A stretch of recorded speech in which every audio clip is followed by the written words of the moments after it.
አሰላሙ አለይኩም ወራህመቱላሂ ወበረካቱ። ውድና የተከበራችሁ የቻናሌ ተከታታዮች እንዴት ናችሁ? ደህና ናችሁ? ሰላም ናችሁ ወይ? እኔ ደህና ነኝ አልሐምዱሊላህ። እናንተ እንዴት ናችሁ? ስራፊያ ጤንነት ሁሉ ሰላም ነው ወይ? ከኛ ጋር አልሐምዱሊላህ ደህና ነን፣ ሰላም ነን። እናንተ እንዴት ናችሁ? አብሽሩ፣ በርቱ፣ ጠንክሩ። በዱዓ ለዝናቡ ውድ እህቶቼ ዝም ሐልቁላህ አላህ ይሐለቁላ ዱዓ እያደረገ ነው። ምክንያቱም ያለ ዝናብ ምንም ነገር የለም። ኢትዮጵያ ጠቅላላ ያለ ዝናብ ምንም ማለት አይደለችም። ምክንያቱም እኛ ነዳጅ የለን፣ ማዕድን የለን፣ እንደ አረቦች የምንሸጠው ምን የለም። ዝናብ ነው ለኛ ማዕድናችን ማለት ነው። አይደለም የገጠሩ የከተማው ሰው ዝናብ ከሌለ ምንም። ምክንያቱም ከክፍለ ሀገር ነው የሚሄድለት ጤፉም ምንም የፈለገውም ነገር ገንዘብ ቢኖረውም ያለ ዝናብ ምንም ዋጋ የለውም እያልኳችሁ ነውና ዱአ አድርጉ። እኛም ዱአ እያደረግን ነው። ማሰብ መጨናነቅ ሳይሆን ዱአ ማድረግ ነው። ብናስብ ብንጨናነቅ ማፊ ፋይዳ። ምክንያቱም ሁሉ ነገር ያለው በአላህ እጅ ነው።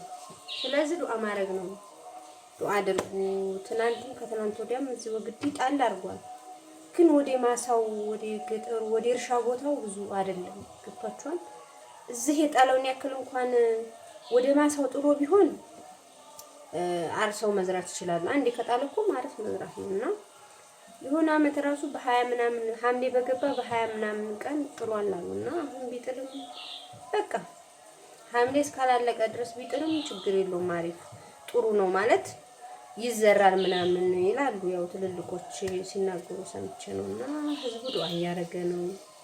እናንተም ዱአ አድርጉ። ግን መጨናነቅ አያስፈልግም። ምክንያቱም ብትጨነቁም ባትጨነቁ ምንም አታመጡ። የሚመጣ ለውጥ የለም። በዱአ ነው እንጂ አላህ ያራራው። በቃ የኛን ክፋታችንን የምናችንን እንደው አላህ አፉ ይበለልና እንደው ዝናቡን ያዘንብልን ምናምን ማለት ነው። እዛ በስራ ተጨናንቃችሁ በመዳም ተጨናንቃችሁ ስንት የሚያስጨንቃችሁ ነገር አለ። በዚህ ተጨናንቃችሁ አይደለም ዱአ ማድረግ ነው ዋናው ነገር ልላችሁ ፈልጌ ነው። ወጣቶች ዛሬ ጁማአ ነው። ቤተክርስቲያኑን በዛ ዱአ እያደረገ ነው። መስጊዱም ቁርአን ከፍቶ ዱአ እየተደረገ ነው። ብቻ አላህ ይቀበለንና አላህ አፉ ይበለን። የሰራነውን ወንጀል ምሕረት ያወርድልን እና ዛሬ ጁማአ ነው። እና ውዶቼ እንደነገርኳችሁ ትናንትና ዝናብ ጥሎ ነበረ። ይሄን ይመስላል የውጭቃው ማለት ነው። እና ይሄን ያህል እንኳን ወደ ገጠሩ ቢጥል ቢያንስ ታርሶ ይዘራ ነበር። እና ይሄን ያህል እንኳን ቢጥል ወደ ገጠሩ ይታረስ ነበረ። ግን እዚሁ ከተማው በቃ ቤቶቹ መሀል ነው የሚጥለው ካየለ ወዲህ ማለት ነው። ዛሬ ደግሞ አለ እርሽርሽ ሊያደርገው ይችላል። ግን እህቶቼ ማለት ነው የድሮ ሐምሌ ያምናው ማለት ጧጧ ስንነሳ ፍን ነው የሚያደርገው። በቃ ፀሐይ የለ ምን የለ። የዘንድሮ እንደው አላህ ሊቀጣን ነው መሰለኝ። አላህ ብቻ ይበለን። አላህ ያውጀው። አላህ ታሪክ ይሰራል። ዛሬም ነገም ተነገ ወዲያም ታሪክ ሊሰራ ይችላል።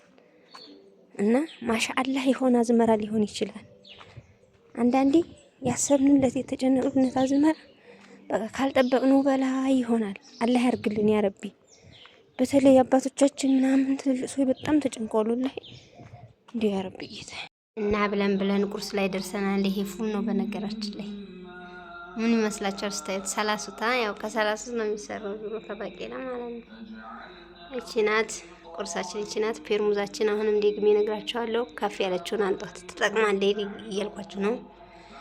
የሆነ ታይም ደግሞ እቺ ምንጣፍ ዜድዬ ምንጣፍ ስንት በስንት ነው ምናምን ብላይ ነበር እንዴ። ይሄ ፕላስቲክ ምንጣፍ ነው፣ የፕላስቲክ ምንጣፍ። የአረብ ሀገር ልጆችን ስናጫውት የምናነጥፈው ምንጣፍ የለ እሱ ነው። እሳት ከነጋው ግን ያው ብስት ነው የሚለው ሳሲነካው አይችልም። በተረፈ ወፍራም ነው፣ አሪፍ ነው። በተለይ ለልጅ ቤት ማለት ነው። ውሃ ቢደፋ ምን ቢል ቢራመድ ዳዴ ቢሉ ምናምን በጣም አሪፍ ነው። ሩዛችን ደርሷል። ሰራርተና ለኔ ቆንጆ ሁሌ ሩዝ ነው። ሹዴቼ አሁን ስቀርጸው ማለት ነው። አሁን 8 ሰዓት ከ25 ነው ከቀኑ ማለት ነው። ምሳችንን በልተን ጨርሰን ወጤን ሰራርቼ ምናምን ጨርሰን ምሳችንን በልተን ከቀኑ 8 ሰዓት ተኩል ማለት ነው። እና ማሻአላህ ደመና ሆኖ ነበር ብታው ማለት ነው። ወደ 6 ሰዓት አካባቢ ከዛ ደግሞ አሁን ብትንትንትን አለ። አሁን ደግሞ ይታያችኋል። ይህ ምጥት ጭልምልምልምልም የሚልና ማለት ነው። ንፋሱና የሆነ ጉርምርምታ ይወስደዋል። ኢንሻአላህ ዛሬ ለሊት ደግሞ ሊጥል ይችላል። ግን ተመልከቱ ዛሬ አሁን ሐምሌ 10 ነው ቢገርማችሁ ማለት ነው። እና አላህ ኸይር ይሻ ውዶች፣ አላህ ኸይር ይሻ የኔ ማሮች። ለበጎ ነው፣ ለኸይር ነው ያማረ፣ ለሰውም ለእህሉም ለሁሉም ነገር ተስማሚ ሊሆንልን ይችላል። ያለ አጃኢበት አይታወቅም። እና ህዝቡ ግን ወደ አላህ እንዲመለስ አደረገ ማለት አላህ ህዝቡን ወደ አላህ እንዲመለስ ምናምን ያ ረቢ እንዲህ አደረገው። ማሻአላህ። እና ኢንሻአላህ እስቲ ዛሬ ሌሊት ደግሞ አላህ ተአምራቱን ሊያሳየን ይችላል። ቢዝኒላህ በርቱ። በዱዓ በጭንቀት ሳይሆን በዱዓ በርቱ እህቶቼ፣ አይዟችሁ እሺ። አላህ ሊጥል ነው። ዱዓችን ሊበቀል ነው። ፍሬ ሊያገኝ ነው። የሰላም የጤና ለከብቱም ለሰውም ለምድሩም ተስማሚ ያርግልን። የኔ ወዶች ይውት ሰማውን ማሻአላህ ሊጥል ነው። ማሻአላህ ሰማውን ይውት ማሻአላህ የሰላም የጤና ፍሬ ልምላሜ በረከት ረድኤት የሞላበት አዝመራ ዘንድሮ አላህ ተአምር እንዲያሳየን ዱአ አድርጉ። ሊጥል ነው ውላችሁ ሰማውን ቅድም እንዴት ነበረ ስቀርጽላችሁ? አሁን ተመልከቱ። ማሻአላህ ማሻአላህ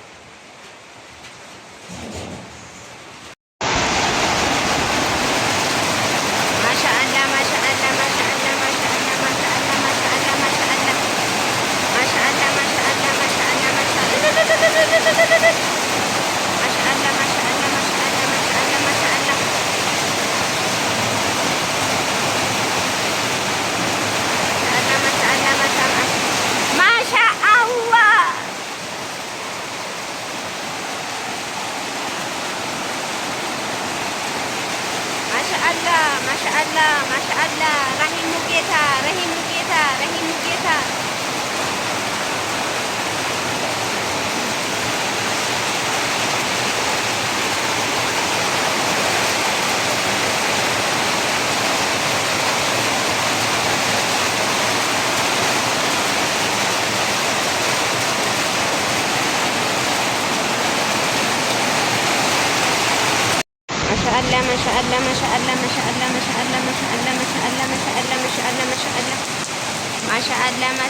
ማሻአላህ። ይኸው ንፋሱ እያባረረ ተመልከቱ። ንፋሱ ማለት ነው። አልሐምዱሊላህ ማሻአላህ ተመልከቱ። ያለህን እዝነት ያለህን ረህመት ረሂሙ ጌታ ማሻአላህ ተባረከላ። የተጨነቅሽ ሁላ ረዛቂው ጌታ ረዘቀን።